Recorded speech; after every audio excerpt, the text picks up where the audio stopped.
The S25 Ultra now finally has the final build of oneui 8.5. So now that this has got some updates, how do the two devices actually compare after all this time? Let's go. Users right around the world will be waking up this week or next week or in the coming weeks on their Galaxy S25 Ultras getting oneui 8.5. So hopefully you shouldn't feel left out anymore. But what would that look like? Have Samsung included everything that was on here, or have they cut back? Starting with the stuff that you're going to notice that's the same. What we've sort of seen from oneui 8.5 in the betas, and also what they've brought down from the S26 Ultra that's going to be on par with each other. The first is, of course, the quick panel customization. I think that's probably the obvious area where you'll notice the difference from a visual point of view, and a customization too. You have the option to go in and customize the size, placement, add controls, all the rest of it. And if you've got the Quick Start module installed, you can really go to town with the customization, and that's on par. That's the same as the S26 Ultra as it is on the S25 Ultra now. You've also got some of the new UI and iconography that Samsung have included with a bit more depth, a bit more color to them. That's also part of the oneui 8.5 update that you'll see over here. And it's also been on the beta too, so it's no stranger to you right now. There's also the new Samsung DeX features, which again, I've covered quite extensively, where you can actually add extra desktops to your Samsung DeX experience, given the option to have different workflows open in different desktops, also here. And there's some actual genuine new stuff that the S25 Ultra has not seen even through the beta phase. Most of it, well, all of it so far, lives inside of Galaxy AI. You've got the new call screening feature, which functions and appears exactly the same way on both phones. You've got the new photo assist, which Samsung have included to help you sort of with text prompts to change your photos. And I did go and run both of them next to each other. The S25 Ultra weirdly didn't get it right the first time. It needed another go for actually change the photo from daytime to nighttime. It did get it when I hit generate one more, but for some reason the first time I did it just didn't work. You've also got access to the new Creative Studio, where instead of drawing assist, you actually can have something that can generate different designs. There's different inspirations, and it works the same on both. Again though, AI is weird. When I hit generate a football pitch, after it goes through its little processing, I did the same sort of marker drawing on both. The S25 Ultra showed me a football pitch with 4 goals. That would be a really interesting watch. Having a game where 4 teams are playing against each other and there's 4 goals. I don't know how that would go. Anyway, they both were able to generate a wallpaper to the prompt that I put in, just different interpretations. And then there was the update to Audio Eraser, which now gives you the opportunity in certain streaming apps to be able to activate Audio Eraser for that app. So if you're watching a YouTube video and you want to have Audio Eraser dull the background noise or increase the voice focus, you've got those toggles in the quick panel, which you can turn on and enable that. Alongside that too, some apps have new features.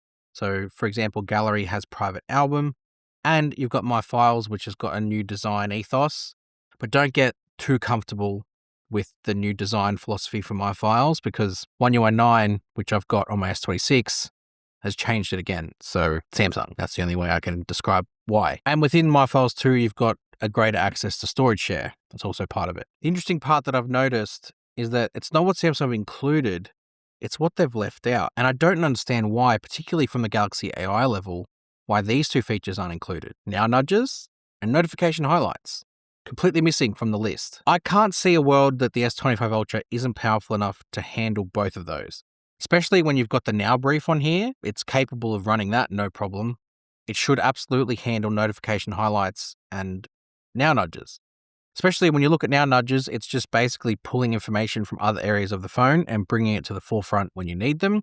And notification highlights is either summarizing a notification chain or giving you priority notifications if it's a message or an email. It should be able to do both of those things. I'll come back to that after we look at the camera, because that's where we're heading next. I was actually incredibly disappointed with the camera updates. There are 3 things I absolutely non-negotiable expected to see: 24 megapixel, horizontal lock, and LUT preview. I wanted to check the 24 megapixel first, because I think for me that's the most important one. And I went into Camera Assistant, and as well as noticing some differences from some of the features like autofocus speed and sensitivity wasn't there, I also noticed that there was no advanced resolution options that included 24 megapixel. You can see it right there on the S26 Ultra, nowhere to be seen on the S25 Ultra. Disappointing, as the cameras on here are all the same. You've got a 50 megapixel ultra wide, you've got a 200 megapixel main, and you've got a 50 megapixel telephoto. All of them should be capable of that 24 megapixel option. Nowhere to be seen. In the camera, you've only got 12 megapixel, 50 or 200. Next one was in video. I wanted to check horizontal lock. Again, no reason why the hardware here shouldn't be able to do it. Samsung themselves have even confirmed that it will come down the line in some blog camera posts that they've got on their members app or members, whatever. It's all there. And you go into the Super Steady on the S26 Ultra, you can select horizontal lock. Nowhere to be seen here on the S25 Ultra. But the promise of it coming means that maybe it's going to come down the line. The other one that this will never get is the APV, just because the chipset in here doesn't actually have the support for it. Whereas the S26 Ultra, the 8 Elite Gen 5, I never get the order right for Galaxy, has the support for that codec. This one doesn't. But I was curious about the LUTs. Because of the fact the S26 Ultra, you have LUT previews, which adds in a LUT as you're taking the video and then strips it back afterwards for editing, but you get to see what it might look like as you're recording it. Well, good news is this does support it. So you have the option to add your LUT in over the top of the video and see what it might look like in post-production or post. I think everyone just says post, so we'll go with that. And to go along with that too, you do actually have all of the LUTs now in the gallery too. So if you go in and edit, you can add a LUT to your video in editing. Previously with oneui 8.5 in the betas, it only had one option, the standard, whereas now you've got all the LUTs there to choose from. What I'm curious though is why they decided not to put 24 megapixel or decide to put horizontal lock in this update. I'm not saying that they won't come later on down the line. In fact, with the Galaxy AI features too, what we've seen from Samsung in the past, I think with the S24 Ultra, is this didn't get now brief straight away. It actually came, I think, with oneui 8 way down the line. So potentially Samsung could be waiting for oneui 9 to put now nudges, notification highlights, 24 megapixel option onto here. That's something we're just going to have to monitor. And if you want to monitor that, hit subscribe because I'll keep you up to date. Then I took a bunch of photos on both phones after this has got the April update, because again, this has got updates too. It's not all about the updates that are on here.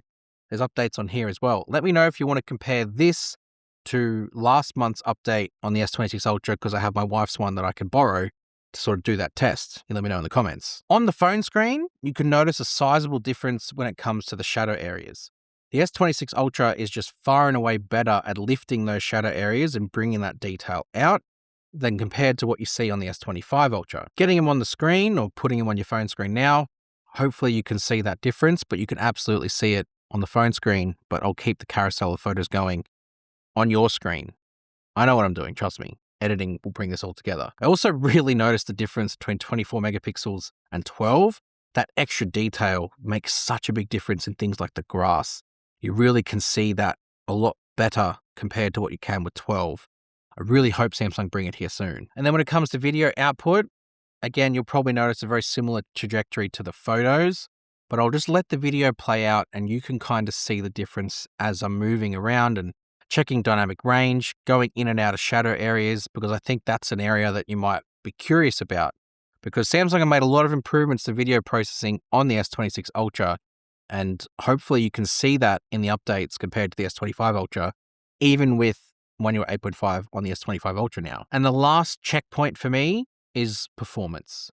It was interesting when I did this test originally, some of the AI functions on here, like audio eraser, perform better on here than what they do on the S26 Ultra. So I started with that first, and nothing changed. The S25 Ultra with audio eraser from an export point of view did it better. But things got a little bit differently when I switched to regular video export. So I got 2 log videos that I added a LUT to, and when you hit the export button on both phones at the same time, the S26 Ultra is just faster. The performance ceiling for that type of output is just better. So that is going to give you a better performance, even with the update here. Plus this has had optimizations on this one too. So this is going to still be better for that sort of ceiling of task that you might want to complete. I also tried to combine log and audio eraser together as one test. Unfortunately, the S25 Ultra couldn't recognize the audio eraser as an option. It just said there was no audio detected, which is a lie. There was absolutely audio in that clip. So where should this land for you? If you've got an S25 Ultra, now that you've got oneui 8.5 and you know what is there, are you happy and content? That's kind of really what I want to know. If I was an S25 Ultra user and I saw what the S26 Ultra has, I would 95% be happy with what I'd get on the S25 Ultra. I'd be fuming that I don't have the 24 megapixel option as a default for the camera.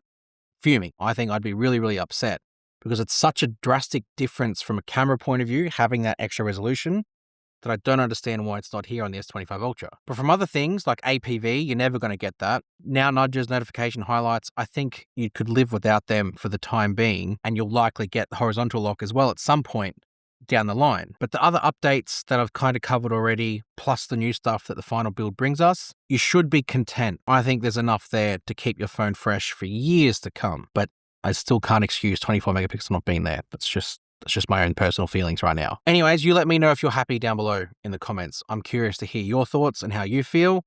Always love to hear from you guys, so make sure you let me know. Hit subscribe if you're new here. This is the sort of stuff we cover, plus lots of other cool stuff too. And I'll see you guys in the next one. You.